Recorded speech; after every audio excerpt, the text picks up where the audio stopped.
आइल्स वालों ने एक नोटिफिकेशन जारी किया था कि अब आप आइल्स के अंदर एक मॉड्यूल रीटेक कर सकते हो। आपको सारा टेस्ट दोबारा देने की ज़रूरत नहीं है if you have less marks in let's say one of the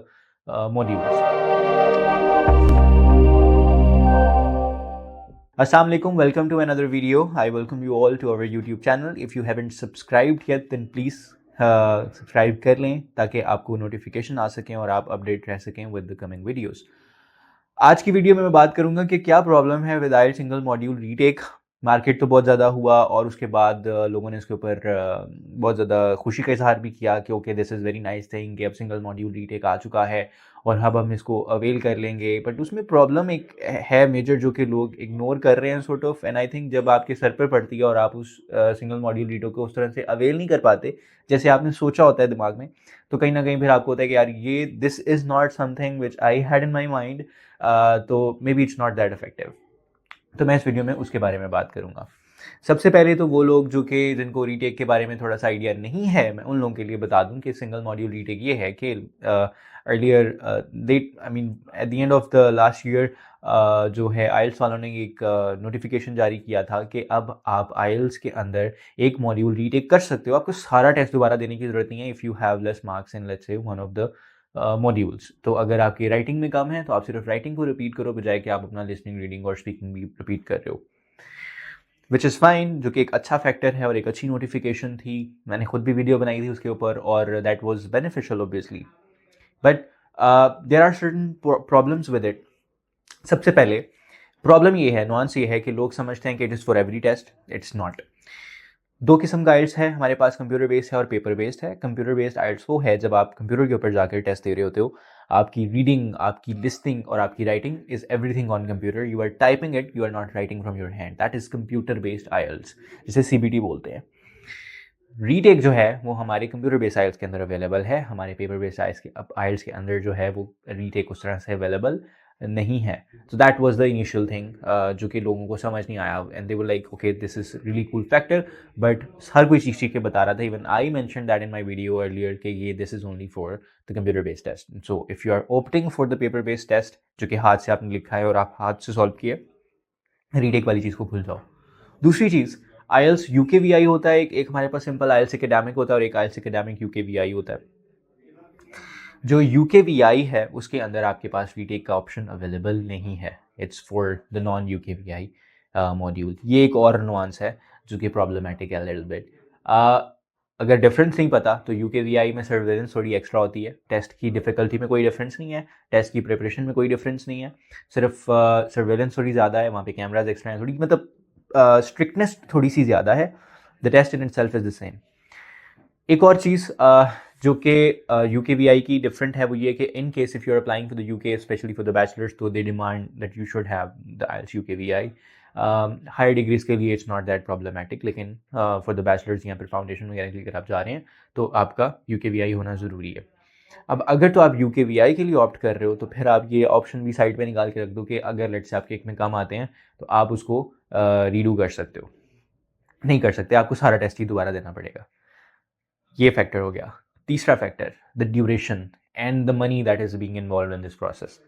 सबसे पहले हमने कहा कि 60 डेज़ के विद इन आप रीटेक अप्लाई कर सकते हो। अच्छा, वो कर दिया, फिर उसके बाद नेक्स्ट डेट आपको मिलेगी, उस डेट पे जाके आप वो जो अपना सिंगल मॉड्यूल है वो दे रहे हो। It's costing you half of the amount of the whole test, right.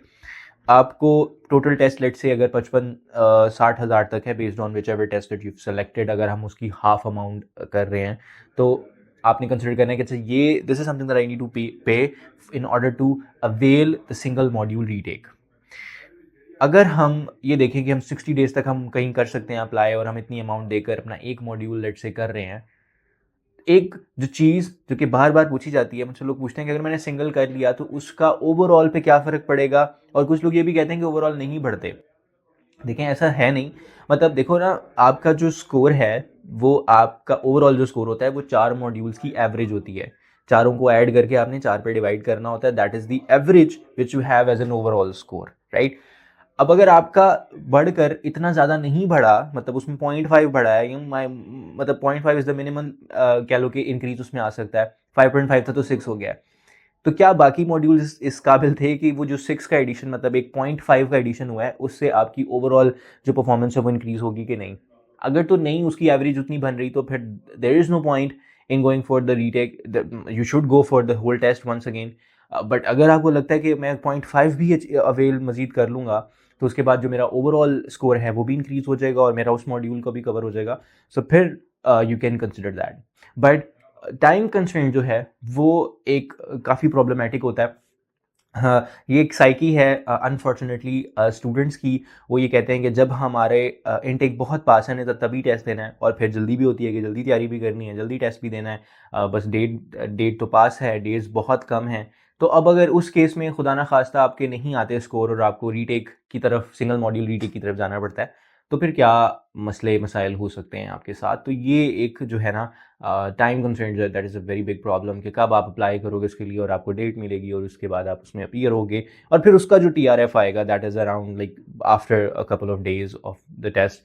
तो इस पूरे प्रोसेस में लेट से आपके 15-20 दिन या उससे भी ज़्यादा प्रॉब्ली और लग जाते हैं। तो do you have that amount of time और नॉट?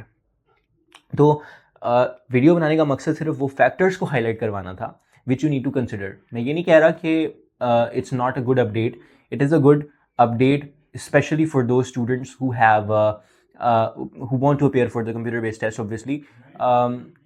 लेकिन अगर आप ऐसे डेमोग्राफिक से फॉल करते हैं जहाँ आपको लगता है कि आप कंप्यूटर बेस्ड टेस्ट के लिए नहीं जा रहे, आप पेपर बेस्ड हाथ से लिखने वाले टेस्ट की तरफ जा रहे हैं, तो उसमें क्या डायनामिक्स हैं आपने उसको कंसिडर करना है। उसको इस वजह से ऑप्ट मत करना कि उसमें सिंगल मॉड्यूल रीटेक है।